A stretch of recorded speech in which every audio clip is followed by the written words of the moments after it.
Hello, my name is Marie Laveria, and I am offering a series of videos, short videos, on living a simple life. Today, I am talking about coffee. We all love, well, most of us love coffee, and coffee can be affordable and it can be very expensive. So, since I like to make points on simplifying our lives, I wanted to share with you what I found in my little study on coffee.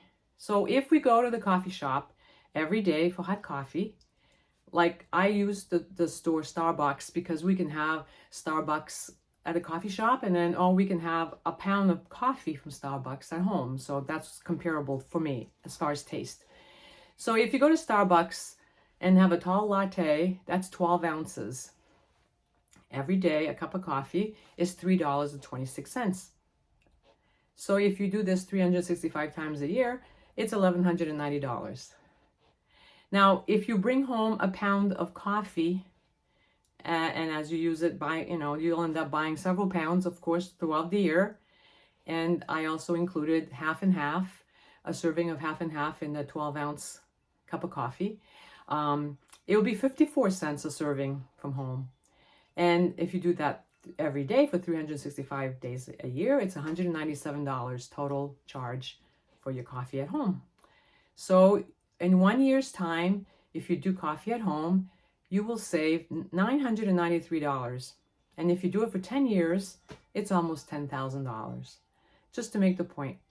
Now, I love cold brew. A 12-ounce cup of cold brew coffee is what I have in the morning. And there's a particular kind of cold brew that I really like, and I'm not trying to advertise anything, but I tried a lot of cold brew, and this is the only one that I really love. It's smooth. They have different strengths of it, like they have stronger coffee and different colored, but the yellow one of stock is mild. And for me, it's just perfect. And I put half and half, one serving of half and half in there. It's 3 tablespoons. And the cold brew's a little bit more. So let me see, the cost for me on a daily basis with the half and half and the cold brew is $1.48 a day for a 12-ounce serving. So if I do that every day for 365 days, it's $540. Now I try to make my own cold brew, and it's a lot of work. I just can't handle it, so I buy it. Starbucks cold brew is $4.65 a serving with ice. So that means it might be a bigger cup, but there's ice in there, so probably end up with a 12-ounce serving. And if you do this every day at Starbucks, it's $1,700. So in 1 year, you save $1,160 if you make your own, if you buy your own cold brew at the grocery store and mix it up at home. In 10 years, again, $11,600 you would save.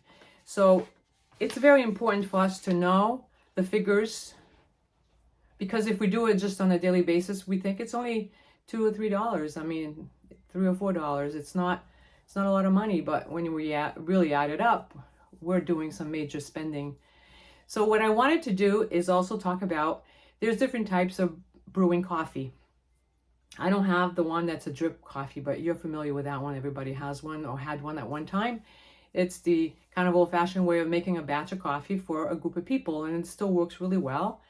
Usually use a filter. Some have no filters, and it's electric usually. However, I always buy my whole bean coffee, and I have a coffee grinder, and because I like to grind my coffee on a daily basis as I drink it, it's so much more fresh and tastes so much better. And then the first type of coffee that I tried, a long time I did this, is the French press. Yeah, this is a scoop. You put a scoop of coffee in there, and then you put the water in there, and then you let it steep for 4 to 5 minutes, and then you press it, and then you pour it in your cup. It's really good tasting coffee, and a lot of people do this when they're camping, or I used to do it at home all the time. It was my favorite way to drink coffee. And then I was introduced to a newer way, which I don't know if it was newer or not, but it was new to me. And that's the drip, the pour over, the pour over coffee. I just have a mug, and I put the little plastic thing in there with this is a number 4 all natural filter, and then I put one of those scoops of coffee in there, and then I pour the water slowly, and it just drips into the cup, and that's the pour over method of making coffee. And the coffee is really tasty. And so that's another way to make coffee. These two last ones, you can make cold brew a bigger pot and you can serve 2 to 3 to 4 people, but the pour over is individual pretty much. They have bigger containers that you can do for a larger amount, but the ones that I'm talking about basically is the self-serve. So anyway, this is my presentation on coffee. I hope I did not bore you with the numbers, but it's just something to think about when we want to simplify our lives. I think it's important to look at different ways that we can do that. And one of the ways that I do it is I drink coffee at home. I look forward to it every day. And thank you for listening. And if you like my videos, please subscribe on my channel. Talk to you later. Bye-bye.